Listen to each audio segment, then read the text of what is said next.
নমস্কার বন্ধুরা, আমি শুভদীপ তোমাদের স্বাগত জানাই আমার ইউটিউব চ্যানেল জ্ঞান মার্গে। এই ভিডিওতে আমরা রায় ও মার্টিন প্রশ্নবিচিত্রা 2025 থেকে সপ্তম শ্রেণীর ভূগোল বিষয়ের দ্বিতীয় পর্যায়ক্রমিক মূল্যায়নের যে মডেল সেটগুলি দেওয়া হয়েছে তার মধ্য থেকে 6 নম্বর মডেল সেটটির সকল প্রশ্নের উত্তরগুলি নিয়ে আলোচনা করব। তাহলে দেখো, একের দাগের বলেছে সঠিক উত্তরটি নির্বাচন করে লেখো। 1 গ্রস্থ উপত্যকা, এটা হবে অপশন বি, স্তূপ পর্বতে দেখা যায়। 2 ব্যবচ্ছিন্ন মালভূমির উদাহরণ হলো, এটা হবে অপশন এ, ছোটনাগপুর মালভূমি। 3 অশ্বক্রাকৃতি হ্রদ প্রধানত নদীর, এটা হবে অপশন সি, মধ্য গতিতে দেখা যায়। 4 জলপ্রপাত নদীর, এটা হবে অপশন এ, ক্ষয়ের ফলে সৃষ্টি হয়। 5 শিলা স্তর থাকে, এটা হবে অপশন সি, চুনাপাথর। 6 মাটিতে খনিজ পদার্থ থাকে, এটা হবে অপশন ডি, 45%। 7 আফ্রিকার, এটা হবে অপশন সি, উত্তর দিকে সাহারা মরুভূমি অবস্থিত। 8 কঙ্গো নদী আফ্রিকার, এটা হবে অপশন ডি, পশ্চিম দিকে প্রবাহিত হয়েছে। 9 ভিক্টোরিয়া জলপ্রপাত সৃষ্টি হয়েছে, এটা হবে অপশন বি, জাম্বেজি নদীর উপর। 10 মিশরের রাজধানী, এটা হবে অপশন সি, কায়রো। এরপর 2 এ বলেছে শূন্যস্থান পূরণ করো। 1 বলেছে ড্যাশ মাটিতে কাদা ও বালি সমান সমান থাকে, উত্তর হবে দোআঁশ। 2 সাহারার শুকনো নদীখাতগুলো ড্যাশ নামে পরিচিত, উত্তর হবে ওয়াদি। এরপর 2 বি বলেছে নিচের প্রশ্নগুলির অতি সংক্ষিপ্ত উত্তর দাও। 1 ভারতের একটি প্রাচীন ভঙ্গিল পর্বতের নাম লেখো, উত্তর হবে আরাবল্লী পর্বত। 2 একটি স্তূপ পর্বতের উদাহরণ দাও, উত্তর হবে সাতপুরা পর্বত। 3 নদীর শাখা নদী সাধারণত কোন প্রবাহে দেখা যায়, উত্তর হবে নিম্ন প্রবাহে। 4 স্লেট কোন প্রকারের শিলা, উত্তর হবে রূপান্তরিত শিলা। 5 পৃথিবীর দীর্ঘতম নদী কোনটি, উত্তর হবে নীলনদ। 6 ক্যারাভেন কি, উত্তর হবে সাহারা মরুভূমিতে উটের সারিকে ক্যারাভেন বলে। 7 আফ্রিকা মহাদেশের সর্বোচ্চ শৃঙ্গের নাম লেখো, উত্তর হবে মাউন্ট কিলিমাঞ্জারো। 8 আফ্রিকা মহাদেশের নাতিশীতোষ্ণ তৃণভূমি কী নামে পরিচিত, উত্তর হবে ভেল্ট। এরপর 3 দাগের বলেছে নিচের প্রশ্নগুলি সংক্ষিপ্ত উত্তর দাও। 1 পর্বত ও পাহাড়ের মধ্যে পার্থক্য লেখো, উত্তর হবে ক, পর্বতের উচ্চতা হয় সাধারণত 1000 মিটারের বেশি, কিন্তু পাহাড়ের উচ্চতা হয় 300 মিটারের বেশি এবং 1000 মিটারের কম। খ পর্বতের শীর্ষদেশগুলো খুব তীক্ষ্ণ হয়ে থাকে, কিন্তু পাহাড়ের শীর্ষদেশগুলি সামান্য গোলাকৃতি হয়ে থাকে। গ পর্বতের ঢাল বেশ খাড়া হয়, কিন্তু পাহাড়ের ঢাল বেশি খাড়া হয় না। এরপর 3 বলেছে মালভূমিকে টেবিল ল্যান্ড বলা হয় কেন, উত্তর হবে মালভূমি অঞ্চলের উপরিভাগ সামান্য সমতল হলেও চারপাশের ভূমির ঢাল বেশ খাড়া প্রকৃতির হওয়াতে দেখতে অনেকটা টেবিলের মতো হয়, তাই মালভূমিকে টেবিল ল্যান্ড বলা হয়। 3 লোয়েস সমভূমি কাকে বলে, উত্তর হবে লোয়েস শব্দের অর্থ হলো স্থানচ্যুত বস্তু। সাধারণত মরুভূমি অঞ্চল থেকে বালি বায়ু দ্বারা পরিবাহিত হয়ে কোনো অবনমিত স্থানে দীর্ঘদিন ধরে সঞ্চিত হয়ে সমভূমি গঠন করলে তাকে লোয়েস সমভূমি বলে। 4 জলবিভাজিকা বলতে কী বোঝো, উত্তর হবে পাশাপাশি অবস্থিত দুটি বা তার বেশি নদী অববাহিকা যে উচ্চভূমি দ্বারা পৃথক থাকে তাকে জলবিভাজিকা বলে। যেমন বিন্ধ্য পর্বতমালা উত্তর ও দক্ষিণ ভারতের নদী ব্যবস্থার ক্ষেত্রে জলবিভাজিকা হিসাবে গড়ে উঠেছে। 5 টিকা লেখো। মিয়েন্ডার, উত্তর হবে মধ্যপ্রবাহে নদীখাতে পললের বোঝা বাড়লেও নদীর বহন ক্ষমতা কমে যাওয়ার কারণে নদীগর্ভে পলি বালি নুড়ি কাদা ইত্যাদি জমা হয়ে চড়ার সৃষ্টি হয়। এই চড়াগুলি অতিক্রম করতে নদীর জলধারাকে আঁকাবাঁকা পথে এগিয়ে যেতে হয়, সেই আঁকাবাঁকা নদী খাতগুলিকে মিয়েন্ডার বলে। 6 প্লাবনভূমি কিভাবে সৃষ্টি হয়, উত্তর হবে নদীর নিম্ন গতিতে ভূমির ঢাল হ্রাস পেলে নদীবাহিত নুড়ি কাঁকড় পলি বালি প্রভৃতি নদীগর্ভে সঞ্চিত হয়ে নদীখাতের গভীরতা ক্রমশ কমে যায়। বর্ষাকালে হঠাৎ নদীতে জল বেড়ে গেলে ওই অগভীর নদী উপত্যকা অতিরিক্ত জল বহন করতে না পেরে দুকুল প্লাবিত করে। প্লাবিত অঞ্চলে বালি, কাদা, পলি প্রভৃতি সঞ্চিত হয়ে উর্বর প্লাবনভূমিগুলির সৃষ্টি করে। এরপর 3.7 বলেছে রেগোলিত কি? উত্তর হবে বিভিন্ন প্রাকৃতিক শক্তি যেমন বায়ুপ্রবাহ, বৃষ্টিপাত, নদী, হিমবাহ প্রভৃতির দ্বারা ভূপৃষ্ঠস্থ শিলা চূর্ণ বিচূর্ণ হয়ে সেখানেই পড়ে থাকে, কিংবা দূরবর্তী স্থানে পরিবাহিত হয়ে সূক্ষ্ম সূক্ষ্ম শিলাচূর্ণের যে পাতলা আস্তরণের সৃষ্টি হয় তাকে বলে রেগোলিত। এরপর 4 দাগের বলেছে নিচের প্রশ্নগুলির সংক্ষিপ্ত ব্যাখ্যামূলক উত্তর দাও। 1. পর্বতবেষ্টিত মালভূমি কাকে বলে?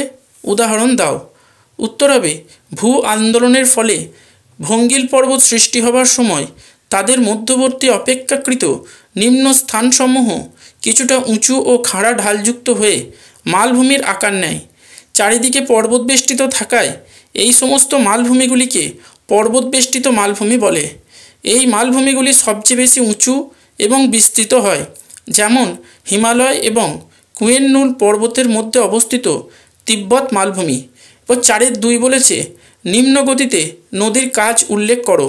উত্তর হবে নিম্ন প্রবাহে নদী যখন সমভূমিতে এসে পড়ে তখন ভূমির ঢাল খুব কমে যায় এবং উপনদীর সংখ্যা একেবারেই থাকে না। তাই নদীতে জলপ্রবাহের বেগ কমে যাওয়ার সাথে সাথে নদীতে জলের যোগানও বন্ধ হয়ে যায়। ফলস্বরূপ নিম্ন প্রবাহে নদীর ক্ষয়কাজ একেবারে বন্ধ হয়ে গেলেও সামান্য বহন কাজ হয়ে থাকে। তবে এই প্রবাহে নদীর মূল কাজ হয় সঞ্চয়।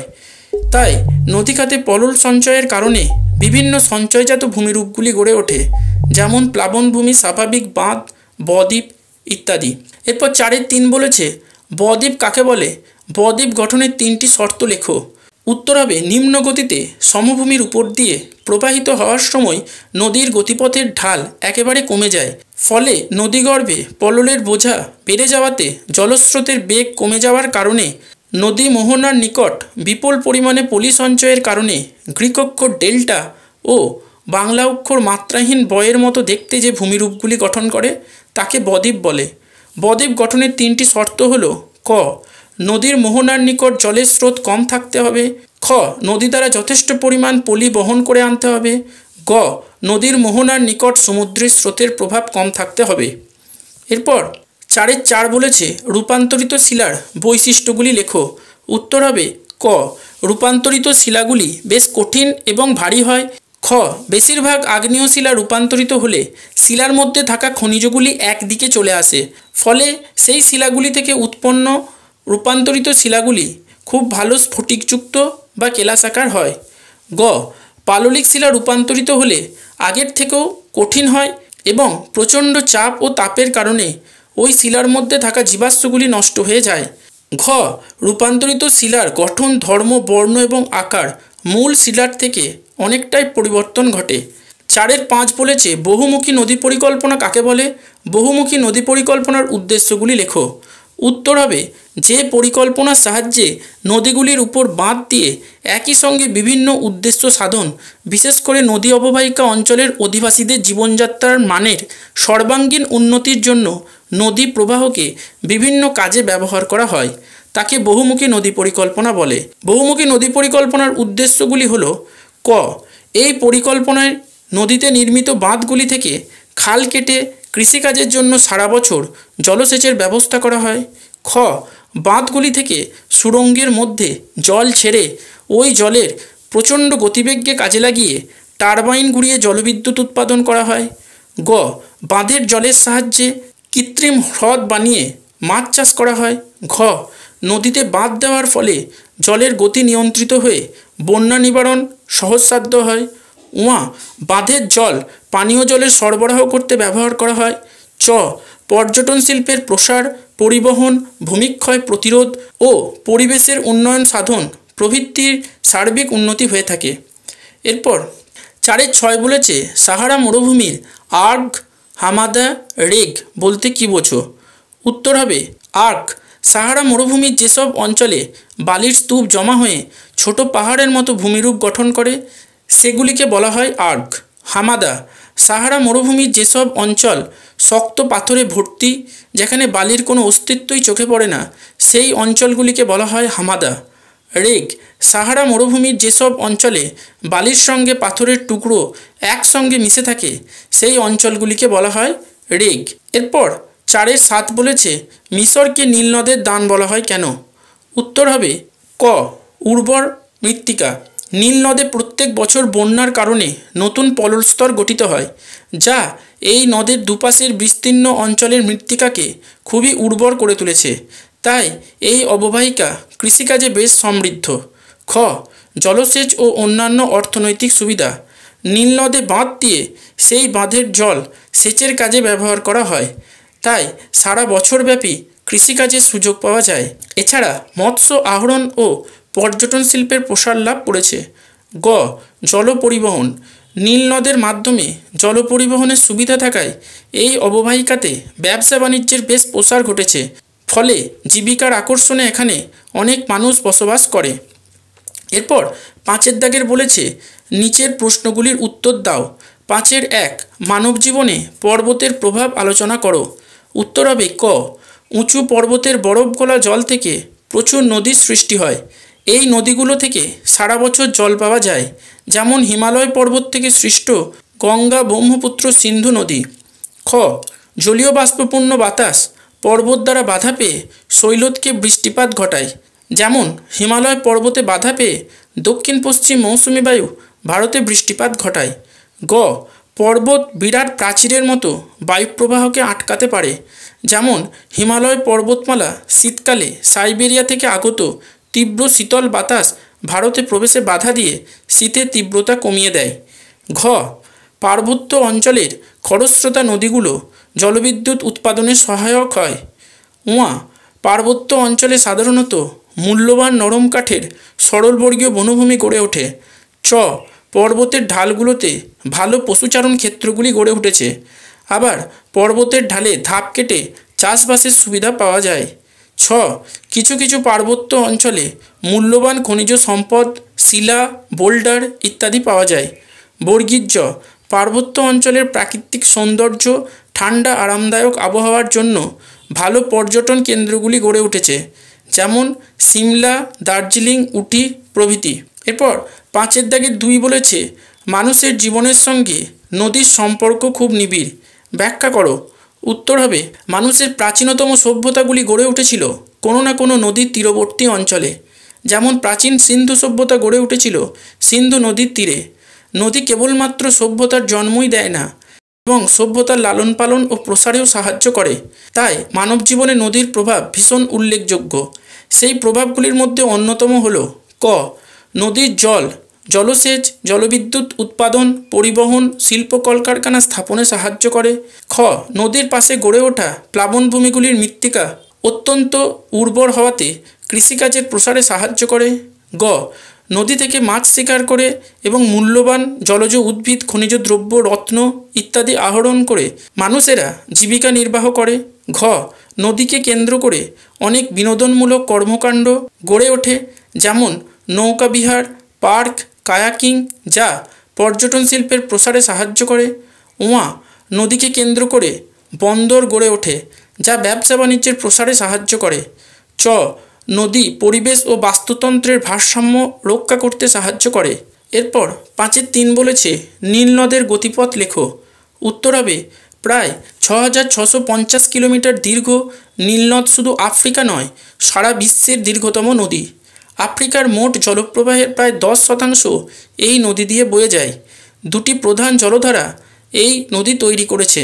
একটা হলো হোয়াইট নীল, যার উৎস হলো আফ্রিকার বিখ্যাত বুরুন্ডি মালভূমি, আর অন্য ধারাটি হলো ব্লু নীল, যার উৎস হলো ইথিওপিয়ার উচ্চভূমি।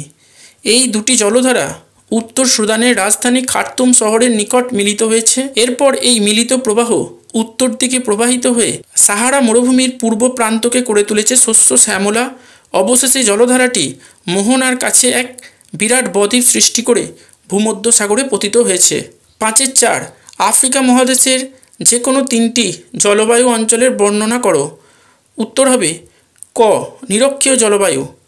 আফ্রিকা মহাদেশের প্রায় মধ্যভাগ দিয়ে নিরক্ষরেখা বিস্তৃত। তাই এই অঞ্চলের উপর সূর্যরশ্মি প্রায় সারা বছরব্যাপী লম্বভাবে কিরণ দেয়। এখানে গড় বার্ষিক তাপমাত্রা হয় খুব বেশি, মোটামুটি 25 ডিগ্রি থেকে 27 ডিগ্রি সেলসিয়াস, এবং গড় বার্ষিক বৃষ্টিপাতের পরিমাণ হয় 200 থেকে 250 সেন্টিমিটার। এখানে ঋতু বৈচিত্র্য দেখা যায় না, প্রায় প্রত্যেক দিন বিকালবেলার দিকে পরিচলন বৃষ্টিপাত হতে দেখা যায়। খ, ভূমধ্য সাগরীয় জলবায়ু। আফ্রিকা মহাদেশের একেবারে উত্তর পশ্চিম ও দক্ষিণ পশ্চিম অংশে এই জলবায়ু দেখা যায়। এই জলবায়ু অঞ্চলে গ্রীষ্মকাল হয় উষ্ণ ও শুষ্ক প্রকৃতির এবং শীতকাল হয় শীতল ও আর্দ্র প্রকৃতির। গ্রীষ্মকালীন গড় উষ্ণতা হয় 21 ডিগ্রি থেকে 27 ডিগ্রি সেলসিয়াস এবং শীতকালীন গড় উষ্ণতা হয় 5 ডিগ্রি থেকে 10 ডিগ্রি সেলসিয়াস। সারা বছরে গড় বৃষ্টিপাত হয় 50 থেকে 100 সেন্টিমিটার। এখানে বছরের অধিকাংশ সময় রোদ ঝলমলে মনোরম আবহাওয়া থাকে। গ, উষ্ণ মরু জলবায়ু। আফ্রিকা মহাদেশের সাহারা, কালাহারি, নামিব মরুভূমিগুলিতে এই জলবায়ু দেখা যায়। এখানকার জলবায়ু চরম ভাবাপন্ন প্রকৃতির হয়। দিনের বেলায় প্রচণ্ড গরম এবং রাত্রে তাপমাত্রা অনেক কমে যায়, তাই দৈনিক উষ্ণতার প্রসর খুব বেশি হয়, প্রায় 30 ডিগ্রি সেলসিয়াসের মতো। এখানে খুব স্বল্প পরিমাণে বৃষ্টিপাত হয়, গড় বার্ষিক বৃষ্টিপাতের পরিমাণ 25 সেন্টিমিটারের কম। এই ভিডিওটা দেখে উপকৃত হলে অবশ্যই এটি লাইক করবে, কমেন্ট করবে এবং বন্ধুদের সাথে ভিডিওটা শেয়ার করবে। আর চ্যানেলটিতে নতুন হলে অবশ্যই সাবস্ক্রাইব করে পাশে থাকা বেল আইকনটি প্রেস করে দেবে। ভিডিওটি সম্পূর্ণ দেখার জন্য ধন্যবাদ। নমস্কার।